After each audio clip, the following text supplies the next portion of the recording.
Hi, and a good day, everyone. The fourth lecture is on the survey methods used for Philippine mammals.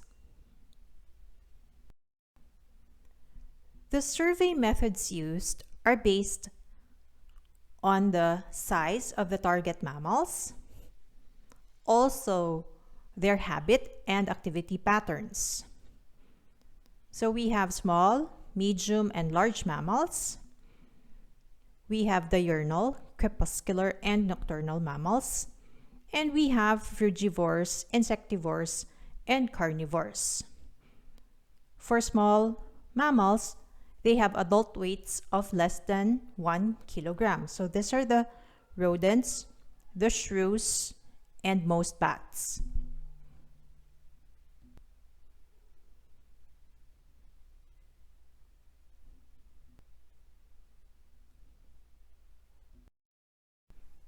Medium-sized mammals have adult weights of up to 20 kilograms, like the civets, cloud rats, and leopard cats.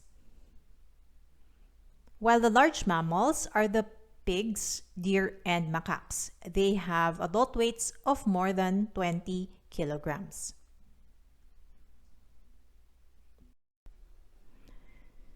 Mist nets are used to capture bats, in particular, fruit bats.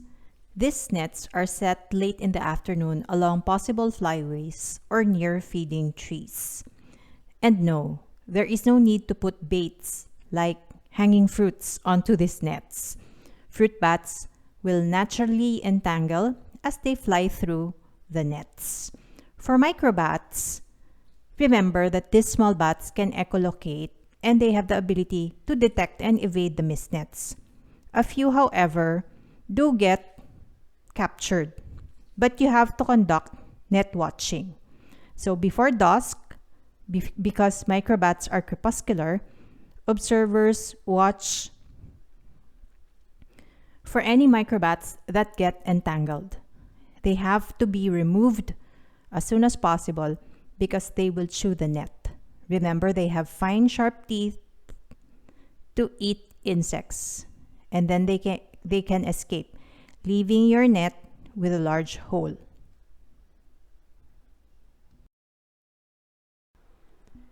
After net watching, or when it gets dark, you will observe that captures will then be consisting mostly of fruit bats.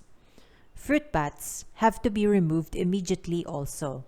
This prevents bats from being too entangled, nets from being chewed upon, and potential predators are warded off. Captured bats are placed individually in cloth bags, which are hanged as you continue to remove other bats. Checking of nets can be done every hour until around 10 p.m. You may leave the nets open, but make sure to return in the early morning to remove captured bats again. For microchiropterans, other methods that may be used are tunnel trap, harp trap, and the use of bat detector. Captured specimens are identified based on Ingle and Heaney 1992, which is the key to the bats of the Philippines. You record the species and the number of individuals captured. Record the weight, sex, and approximate age on your data sheets. Take the biometrics, but only if you need it for identification. Prior to release, take photos of the captured bats, making sure to show the distinguishing characteristics, and then release the bats at the site of capture. When doing a mammal survey, it is important to take note of other information such as your site, locality, coordinates, the date of your sampling, the weather conditions, and the date that you started your inventory as well as the date that you finished it. Also, the number of nets and the vegetation and habitat type of your sampling area. So your data sheet for the netting will look something like this. So you have the species there. You also note whether you collected or released the captured bats. Indicate also if it's male or female, the approximate age, and measurements if it is important for your study. And then remarks, you can place whether it is pregnant, for example, if it's a female, or lactating, or with young, or other morphological features worth noting. How will you know if your sampling is adequate? A simple method is to make a species effort curve.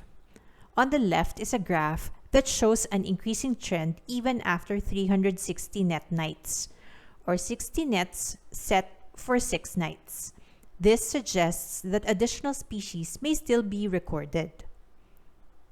The graph on the right, on the other hand, shows a flattening of the curve at only 60 net nights until 180 net nights, or 30 nets set for 6 nights. This suggests that netting has been adequate. For small non-volant mammals such as rats, mice, and shrews, trapping is done. I guess you might be familiar with the snap trap on the left and cage trap on the right. Your family might have used this to capture rats and mice in your house. In the field, these are also used. However, snap traps are kill traps and are not recommended, especially to capture endemic rats. Fabricated cage traps allow the capture and release of mammals. However, trappability may be low and they are quite bulky to bring in the field when compared with snap traps. These traps may be baited with roasted coconut meat coated with peanut butter or live earthworms to capture vermivorous rats.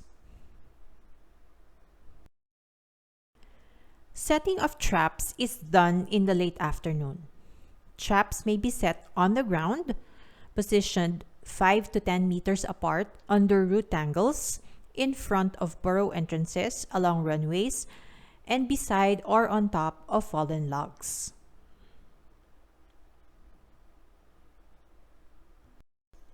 Traps may also be set above ground. Traps baited with roasted coconut meat coated with peanut butter are tied onto horizontal branches of trees, which may also serve as runway or walkway of arboreal mammals. To easily locate the traps, markers are tied above or near where the traps were placed. In areas of dense vegetation, it is easy to lose track of your traps.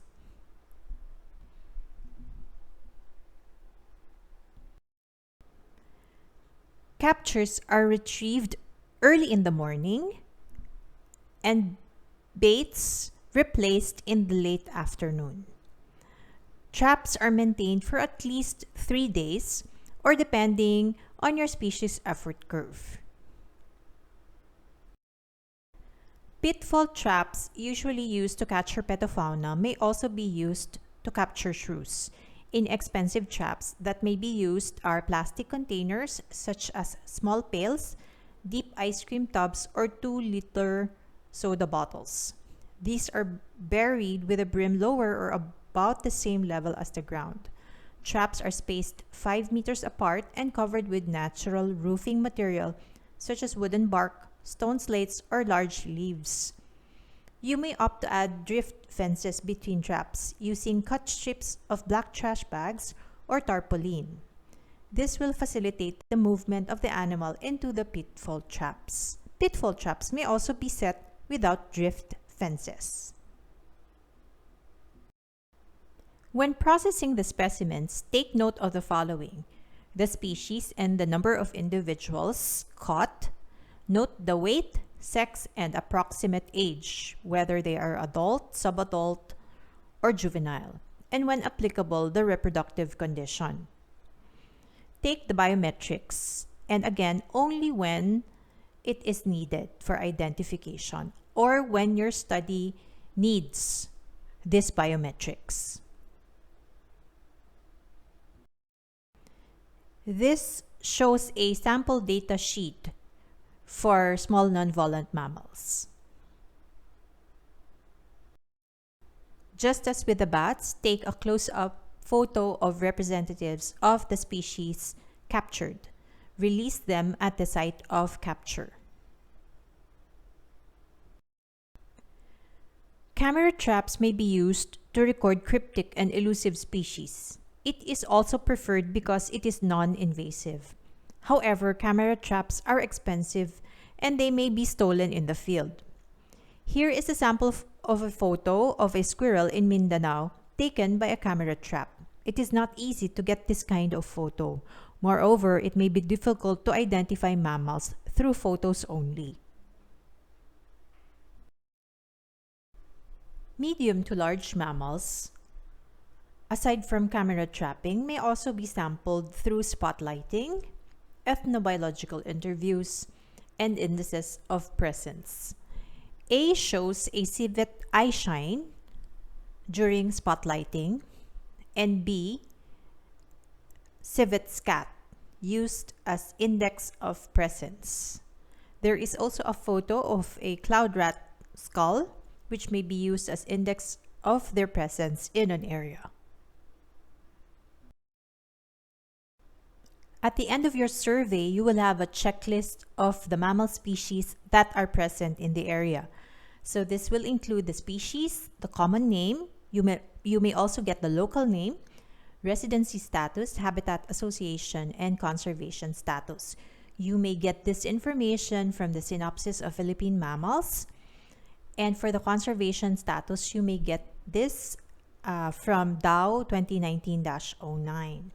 Once you have this checklist, you can make a pie chart of the residency status, the habitat association, and conservation status of the mammal species in your sampling area. There is a correlation of habitat quality and species composition. So usually the areas with good forest quality will have more endemic species. With my field experiences all over the Philippines, sometimes I am amazed by how some of our endemic species are tolerant of habitat disturbances. Sometimes unexpected species are recorded. It is good to know that some of our endemic species are able to adapt to habitat modifications. At the same time, we do not know their threshold, so we still have to be vigilant in protecting the remaining tracts of our forests and rehabilitating those that have been disturbed.